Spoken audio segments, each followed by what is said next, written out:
अल्हम्दुलिल्लाहि रब्बिल आलमीन वस्सलातु वस्सलामु अला सय्यिदिल अंबिया वल मुरसलीन अम्मा बाद। प्यारे भाइयों और बहनों, आज हम एक बहुत ही बरकत वाली रात के बारे में बात करने जा रहे हैं, जिसे शब बरत कहा जाता है। ये रात 15 शबन उल मुअज्जम की रात होती है, जिसे अरबिक में लैलतुन निस्फ मिन शाबन कहा जाता है। शब बरत का मतलब, शब का मतलब रात और बरत का मतलब निजात, छुटकारा या गुनाहों से आज़ादी है। यानी ये रात गुनाहों से निजात पाने की रात है, अल्लाह की रहमत और मगफिरत की रात है। इस रात की फजीलत प्यारे नबी सल्लल्लाहु अलैहि वसल्लम ने फरमाया कि अल्लाह ताला शबान की 15वीं रात अपनी मखलूक की तरफ खास तवज्जो फरमाता है और मुशरिक और दिल में बुग़्ज़ रखने वालाए के सिवा सबको माफ़ फरमा देता है। तिर्मिज़ी, इब्न माजा। इस हदीस से हमें पता चलता है कि ये माफ़ी की रात है, ये रहमत की रात है, ये अल्लाह की तरफ लौट आने की रात है। सोचिए, अल्लाह ताला खुद फरमा रहा होता है कोई माफ़ी मांगने वाला कि मैं उसे माफ़ कर दूँ?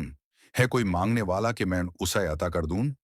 मगफिरत से महरूम लोग इस रात बहुत से लोग माफ़ हो जाते हैं, लेकिन कुछ बदकिस्मत ऐसे भी होते हैं जो इस अजीम रहमत से महरूम रह जाते हैं। जैसे मुशरिक दिल में बुग़्ज़, हसद और नफ़रत रखने वाले, रिश्तों को तोड़ने वाले, तकब्बुर और घमांड में रहने वाले। इसलिए प्यारे भाइयों, सिर्फ नमाज और तस्बीह काफ़ी नहीं, दिल का साफ होना भी बहुत ज़रूरी है। शब बारात की अहमियत ये रात हमें एक पैगाम देती है। अपनी ज़िंदगी का मुहासिबा करो, अपने गुनाहों पर शर्मिंदा हो, अल्लाह के सामने झुक जाओ। हम पूरा साल दुनिया के पीछे भगते रहते हैं, लेकिन ये रात कहती है, ऐ बंदे, अब अल्लाह की तरफ भी लौट आ। इस रात में क्या करना चाहिए? प्यारे भाइयों और बहनों, इस रात में कोई मुश्किल इबादत नहीं, बल्कि जो सुन्नत और मुस्तहब है वही काफ़ी है। एक नफल नमाज दो, 4 या जितनी हो सके नफल नमाज पढ़ें। दिल से दुआ करें, रोते हुए अल्लाह से मांगें। दो तिलावत कुरान, कुरान अल्लाह का कलाम है। अगर ज़्यादा नहीं तो थोड़ा ही सही, लेकिन समझ कर पढ़ें। 3 तौबा और इस्तिग़फ़ार, अस्तग़फ़िरुल्लाह रब्बी मिन कुल्ली ज़ंबीन व अतूबु इलैह। इस कलमे को दिल से पढ़ें, सिर्फ ज़ुबान से नहीं। 4 दुरूद शरीफ, नबी सल्लल्लाहु अलैहि वसल्लम पर दुरूद भेजना गुनाहों की माफ़ी और दुआ की कबूलियत का ज़रिया है।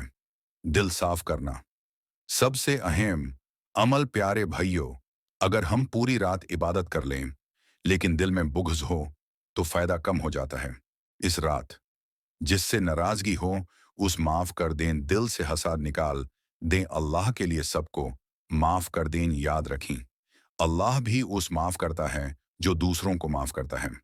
रोज़े की फ़जीलत, 15 शाबन के दिन रोज़ा रखना नफल है। अगर कोई आदत के मुताबिक या सवाब की नीयत से रखे तो बहुत अजर है। गलत रसूम से परहेज। प्यारे भाइयों, इस्लाम हमें सादगी सिखाता है। इस रात आग जलाना, पटाखे चलाना, कब्रों पर शोर शराबा, गैर शरई रसूम, इन सब से बचना चाहिए। अल्लाह को इखलास चाहिए, दिखावा नहीं।